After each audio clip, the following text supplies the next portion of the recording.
مبارکہ میں کئی قومیں اور آنے والے زمانے کی نسلیں کا ذکر ملتا ہے، خاص طور پر آخری زمانے کے حالات کے بارے میں۔ یہود۔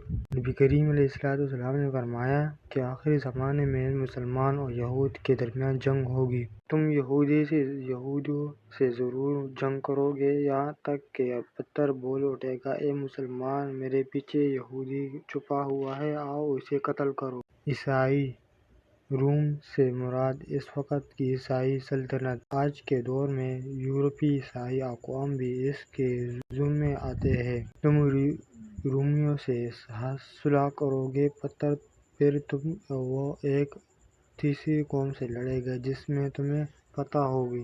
ایک حدیث میں ان قوموں کا ذکر آیا ہے جن کی آنکھوں چوٹی، چہرے پیٹے اور ناک پیٹے ہوگی۔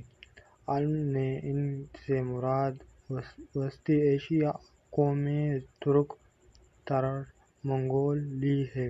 قیامت اس وقت نہیں آئے گی جب تک تم ایسی قوم سے جنگ نہ کر لو جن کے چہرے پیٹے ہوئے ہوں، گویا کہ ان کے چہرے دوئے جیسے ہوں۔ احادیث میں دجال کے ساتھ چلنے والے اقوام کا ذکر بھی آتا ہے جن میں زیادہ تر یہودی ہوں گے، خاص طور پر اسپین، ایران کا علاقہ کے یہود۔ دجال کے ساتھ 70,000 یہودی ہوں گے جو سب تاج پہنے ہوں گے۔ قیامت سے قریب ایک خاص قطان کے قبیلے سے نکلے گا جو دل و لوگوں پر حکومت کرے گا۔